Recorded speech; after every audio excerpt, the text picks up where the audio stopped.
She noticed her by accident. The girl was sitting in the corner, as if she'd been painted on the wall and forgotten to disappear. Angelina froze in place. The evening had seemed thought out to the last detail: silver trays with hors d'oeuvres, the soft hum of conversation, clean wine glasses, faces that had already rehearsed their expressions before even entering the hall. But this girl, she didn't seem to belong to any layer of the surrounding reality.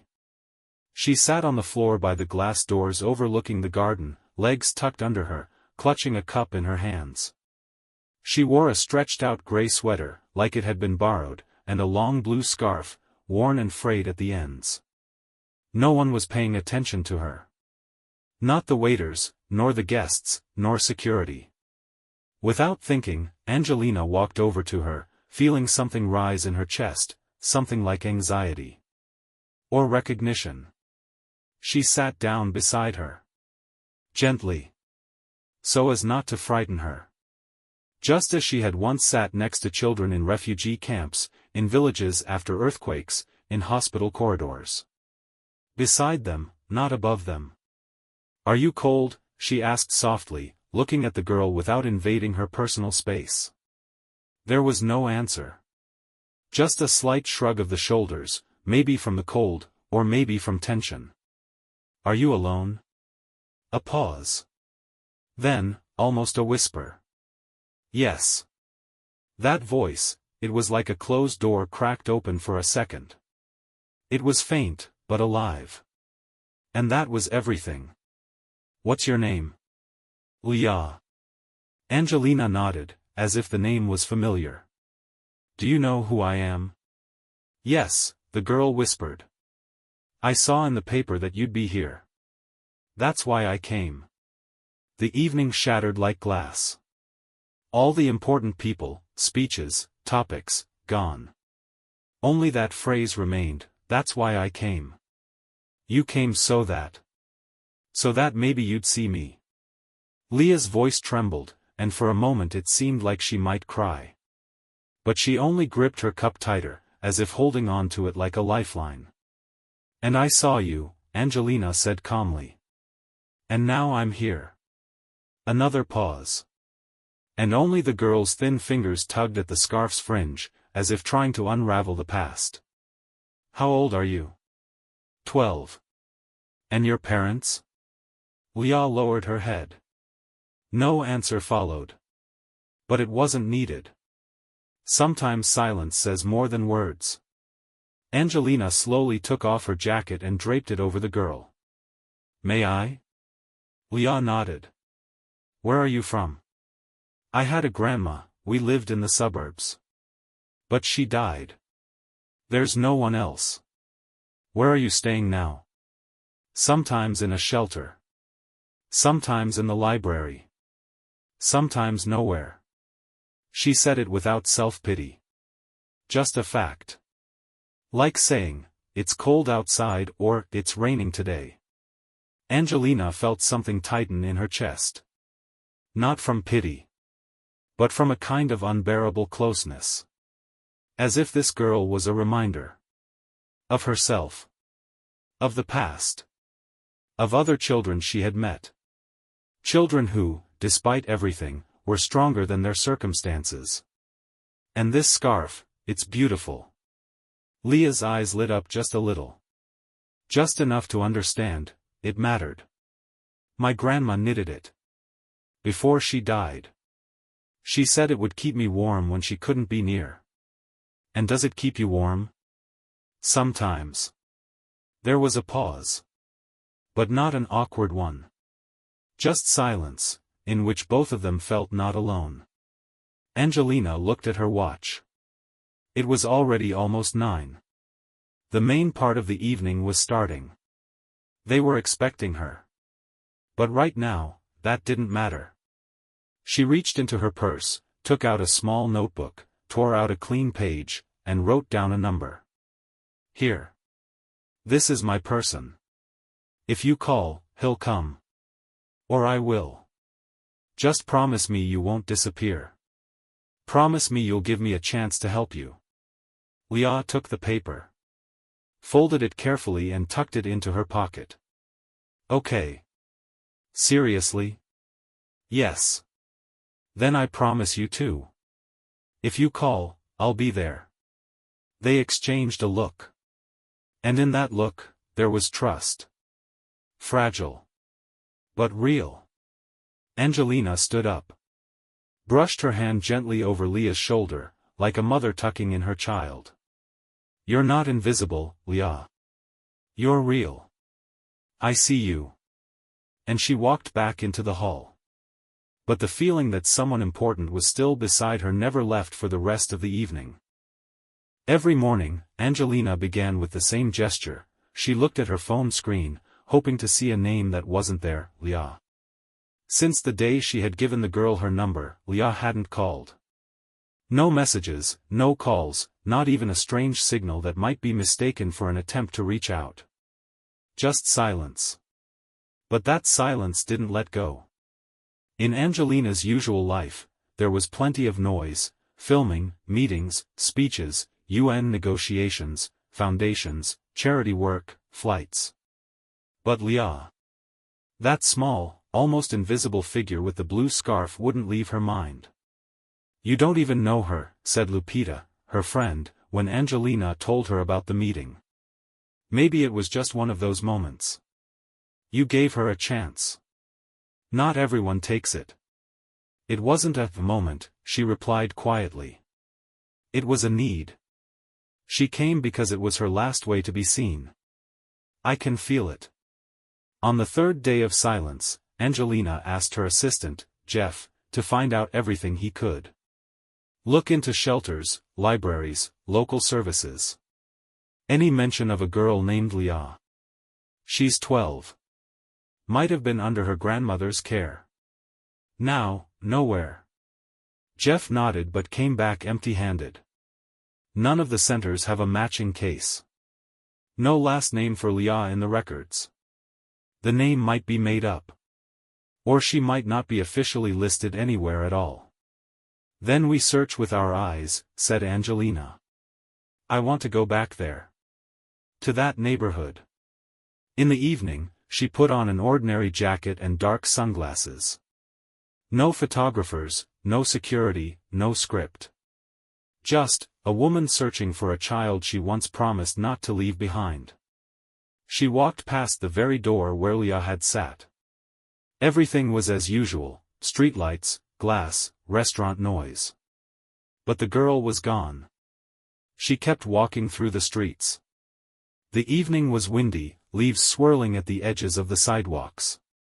Angelina peered into windows of cafes, shops, pharmacies, with that specific kind of hope you have when searching for someone in a crowd. Sometimes she thought she saw a blue scarf flicker in the distance. But they were just thoughts. Illusions. The next day she returned to the neighborhood, but this time not alone. Jeff and a driver who knew the city well came with her. They went to the local library, where Leah had once said she sometimes spent the night. We don't keep track of overnighters, admitted the librarian, a woman in her 50s with kind eyes. But yes, there was a girl. In a gray sweater. She came in sometimes to read. Very quiet. But she disappeared a few days ago. Did she take any books with her? Just one. Peter Pan. A classic. Angelina smiled faintly, but there was worry in her eyes. Peter Pan, the boy who didn't want to grow up. And what if Leah was a girl no one ever let grow up? Has she come back? Not yet. That evening, Angelina sat on her porch at home. A glass of water in her hand, a notebook in her lap. In it, names, ideas, notes. Everything she might do if Leah called. But the phone stayed silent. And then, a flash of thought. She stood up, opened her closet, and pulled out the coat she had worn that night.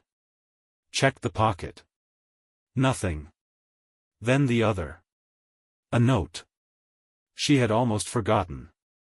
A tiny, neatly folded scrap of paper. Not hers, the girl's. Leah had handed it to her when Angelina was leaving, just in case. At the time, it had seemed like a gesture of thanks. But now, maybe a clue. On the paper, only one address. 49A, Everside Lane. No signature. No city. Angelina frowned. The address meant nothing to her. But in the morning, she was scheduled to fly to Berlin for filming. Time was short. And yet, the decision came on its own. Reschedule the flight, she told Jeff. We're going there.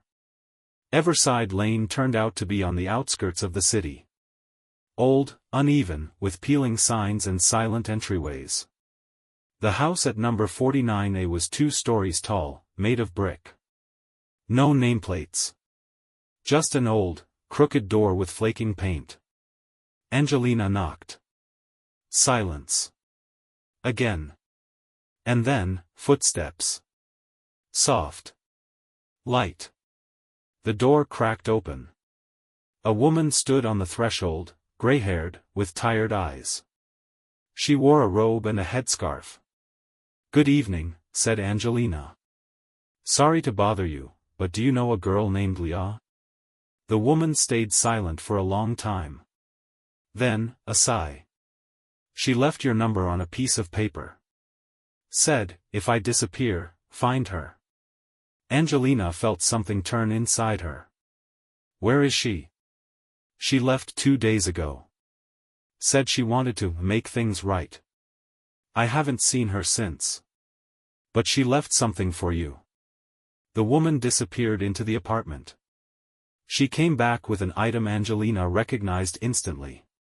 A blue scarf. The scarf lay in her hands. Soft, worn fabric with the smell of childhood, a mix of cheap soap, dust, and something faint, like the notes of a tangerine. The blue color seemed faded.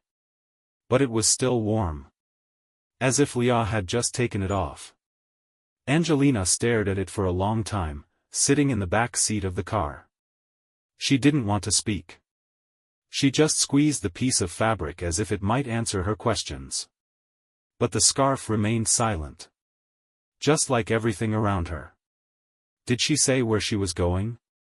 She finally asked the woman in the building, the one who had opened the door. She only said, "I can't be a burden. I want to become someone." "And who are you to her?" "Just a neighbor. Sometimes I brought her food. She has no one. Her grandmother died last year." Later, in the car, Angelina hardly spoke. Jeff tried to suggest things, contacting the media, a foundation, calling the police. But she knew, it wouldn't work. Leah wasn't the type to seek help. She was the type to hide. "She has the syndrome of the disappearing person," she suddenly said. "What?" "When the world is too loud, and you're too quiet. You disappear. Even in a crowd. Even while alive. So, we need to make her want to reappear." Exactly. The next day, Angelina took a different path. She returned to the very library where Leah used to go. The same smell of paper, the same old shelf with children's books. And, the same librarian. She was surprised to see Jolie again. "Are you still looking for her?" "She's stuck in my head. This morning, someone asked about Peter Pan. A girl. Thin. In a cap. I'm not sure it was her, but something about her reminded me." Angelina almost ran to the shelf where the books about Neverland were. Between the pages of one of them, a note. "I'm not disappearing. I'm just chasing my dream. Sorry if I let you down. L." The signature, short, like a breath. The handwriting, the same. She says, "I'm chasing my dream." Angelina read the note aloud, sitting in a cafe across from the library. But what does that mean? Maybe she went to look for work? Jeff suggested. Or school. Or performing. On the street. Like before. That thought seemed important. Leah had talent. Music. Guitar. So we should look for places where she could be accepted. Looking for a child in Los Angeles is like looking for a needle in a haystack. Angelina drove across half the city. Street concerts, art fairs, cafes with open mics. She searched for blue scarves, caps, thin girls with guitars. And nothing. But one evening, returning from another fruitless search, she noticed a crowd at the subway station. Music was coming from somewhere below, simple, pure, live. She walked closer. There stood a girl. Not Leah. But nearby, a flyer. It listed the schedule for the evening street show. And at the bottom, a line. Special performance, L. Blue, 1900 hours. L. Blue, Angelina whispered. That could be her, Jeff said. Angelina checked the time. It was 1857. They waited. A small stage made of pallets and garlands was set up. 2 teenagers came on first. Then a guy with a ukulele. Then a college band. Time dragged on. 19:00. 19:10. No L. Blue. Maybe she didn't come, someone from the crowd said. Or changed her mind, another added. Angelina was beginning to lose hope when the lights on the stage changed. A slender figure stepped forward. A guitar. A cap. And that same look. Good evening, the girl said. Her voice trembled, but she held her ground. My name is L. Blue. It's my stage name. But, maybe someone here knows me by another name. Angelina stood in the crowd, holding her breath. Leah didn't notice her at first. She just sang. First, someone else's song. Then, her own. Simple, honest, almost naive. But behind those words was something more, intention. And suddenly, their eyes met. For a moment. The world stopped. Leah stumbled. Took a step back. Then forward again.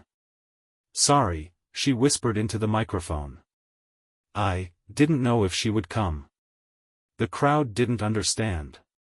But Angelina did. She stepped forward.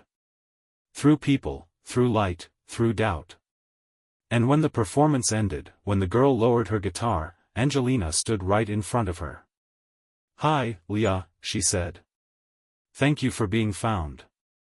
Leah looked down. I'm sorry, I couldn't. I didn't know you. It's okay. I'm just glad you didn't disappear. And that evening, under the sound of other people's songs, Los Angeles became a little quieter. And, a little kinder. For the first few days, Leah avoided looking Angelina in the eyes. It seemed like she couldn't believe her luck. Her opportunity. This world, which felt so alien to her. She still couldn't understand what had happened. Why had this woman, a movie star, known all over the world, suddenly decided to help her? She, just a girl from the streets, with a guitar and dreams she didn't even dare speak aloud. Angelina brought her into her home. It was spacious and empty, with a coldness that lingered despite the warmth coming from the large fireplaces. Leah felt out of place here. Everything seemed too big, too bright. But Angelina didn't rush her, didn't demand gratitude or recognition. She simply allowed the girl to settle in at her own pace. I want you to study, Angelina said one day as they sat in the warm library at home. Leah was flipping through the pages of a book, but hardly reading. Her thoughts were somewhere far away, in another place. Study what? Leah answered without looking up. Angelina knew the question wasn't just rhetorical. Leah didn't believe in studying, in the system, in the idea that she could be something important to the world. She had grown up in conditions where every day was a struggle for survival, where education seemed like a luxury only available to those with money and connections. You play the guitar. You create music. I want you to learn not just to play, but to understand how it works.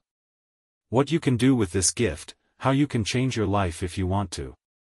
You don't just play, you tell stories. Leah stopped, put down the book, and finally looked at Angelina. But who will listen to me? I don't think I have anything important for people. I'm not like you. Angelina smiled slightly. You don't have to be like anyone else. You have to be yourself. Each of us has our own path. And if you decide you want to follow it, I'll help you. There was no trace of doubt or hesitation in her voice. It was the truth. The real truth. And Leah felt it. Like cold spring water, capable of awakening the soul from a long sleep. Days turned into weeks, and Leah began to adjust to her new life. Her guitar became a part of her, and lessons with teachers became not a trial, but a discovery. She studied music theory, learned chords, made notes in a notebook, and at some point realized that it wasn't just about playing strings. It was something bigger, her path. A path to herself. One evening, after a long day of lessons, Leah returned to her room and noticed an open envelope on the table. She walked over and opened it. It was a letter offering her participation in a music competition. She couldn't believe her eyes. It was a real opportunity. But something inside resisted. What if I can't do it, she whispered aloud, standing by the window, watching the lights of the city. Meanwhile, Angelina was busy with her own matters. She couldn't put her career aside. A multitude of interviews, meetings, performances. But she was always thinking about Leah. She knew Leah had a chance to change her life, but she needed space to grow. The girl was becoming more and more a part of her life, and Angelina understood that she needed to be there, but not too intrusively. One day, after returning from a shoot, Angelina found Leah sitting at the table with her guitar. She was playing a melody, quiet and thoughtful. Angelina stopped in the doorway and listened. "Is this your song?" she asked, breaking the silence. Leah nodded but didn't answer. "It's about something important, isn't it?" Angelina continued. The girl couldn't hide her embarrassment. "Yes, it's about how hard it is to be someone in this world. About how you try to understand who you are, and at the same time, you're afraid no one will understand you." Angelina approached and sat next to her. "Sometimes the hardest part is finding yourself. But you're already on your way. I know you'll make it." Leah looked at her, and in her eyes, there was something new, the understanding that it was all not in vain. She smiled. "Thank you," she said quietly, but with such expression that Angelina knew, the girl had started to believe in herself. Leah decided to enter the competition. With each passing day, she grew more confident in her abilities. But one thing was clear, despite all her achievements, her real challenge wasn't to be the best on stage. Her task was to learn to trust herself, to find the strength to become the person she had always dreamed of being, despite all the doubts and fears. Angelina watched her growth with amazement and pride. She knew this path would be difficult and full of doubts. But she also knew that Leah was ready to walk it. 5 months passed in the blink of an eye. For Leah, the world no longer seemed so foreign and frightening. In her eyes, the uncertainty that once appeared so often had faded. She no longer feared her weaknesses or her fears. She had learned to be herself. Her music became her voice, her way of communicating with the world. The competition Leah had entered was approaching. During these weeks, she often thought that perhaps it would be better not to participate. After all, what did she have on stage? A talent no one had seen, or sincerity that might be perceived as something too simple for professionals? But now she knew for sure, she couldn't stop. This was her chance. The last chance to make a statement, and she couldn't miss it. Angelina had been by her side from the very beginning. She watched every step Leah took, supported her when the girl struggled with difficulties, and inspired her during moments of doubt. But, as promised, she didn't intervene in the process, only offered advice when it was asked for. On the day of the concert, Leah was nervous, but this nervousness felt different. She felt ready. She was ready to present her music, her view of life, to the world. When she put on her dress, simple yet elegant, and looked in the mirror, she noticed how her face had changed. The girl who had once been lost and broken was no longer there. Before her stood a woman with a strong inner world. Angelina approached her, took her hand. "Are you ready, Leah?" she asked with a gentle smile. "Yes," Leah replied, her voice confident. "You don't have to surprise anyone. You just have to be yourself. That's where the magic lies." The concert went on, and with every passing minute, Leah felt her fear melt away. She immersed herself in the music like never before. The chords became her only means of communication with the world. The sound she drew from her guitar spoke of something more, her path. The path to herself. After the last chord, the stage was filled with silence. Then, as if by magic, the audience exploded into applause. Leah stood up and looked at the viewers, their faces filled with admiration. She looked around and her gaze met Angelina's. She noticed how her face shone with pride. "You were magnificent," Angelina said when Leah stepped off the stage. Leah couldn't help but smile. It all felt surreal. A lot had changed in her life, but one thing remained constant: her love for music, her desire to share it with the world. The competition was just the beginning. But even if it had been the end of her journey, she already felt like a winner. The day after the competition, Leah sat in her room, lost in thoughts about the future. Her phone vibrated, and she saw a message from one of the producers she had met at the competition. "You made an impression on us. We would like to offer you a contract. Your music is exactly what we were looking for. Congratulations." She stopped breathing, unable to believe her eyes. A contract? It felt like a dream. It meant her dream could become a reality. But was she ready for it? Angelina entered the room, saw Leah holding the phone, and understood what had happened. "Did you get the offer?" she asked, smiling. Leah nodded, still not fully grasping the significance of the event. "This is a chance, Angelina," she said, trying to keep her emotions in check. "But I don't know what to do." Angelina sat down next to her and took her hand. "You've already done the most important thing. You believed in yourself. Now, with your path open, you'll decide where to go. You're not alone." Leah looked at her. In her eyes was understanding. She knew that now her life was her choice. Angelina was right. This was just the beginning of her journey. A few months later, Leah began her music career. Her songs started playing on the radio, her concerts gathered more and more fans. She remained true to herself, her style, her path. Angelina, watching her success, felt proud. But most importantly, she had helped Leah find her voice. And now that voice was loud and confident, overshadowing all the fear and insecurity that once ruled her life. Everything had changed for Leah. She had become who she had always wanted to be, a musician who spoke to her listeners through music, who shared her soul with them. And perhaps that was her greatest victory. Angelina remained by her side, but no longer as a mentor. She was the one who had helped Leah find her path, and now she was simply happy for her. Because sometimes the greatest happiness is to see someone you once believed in spread their wings and soar high.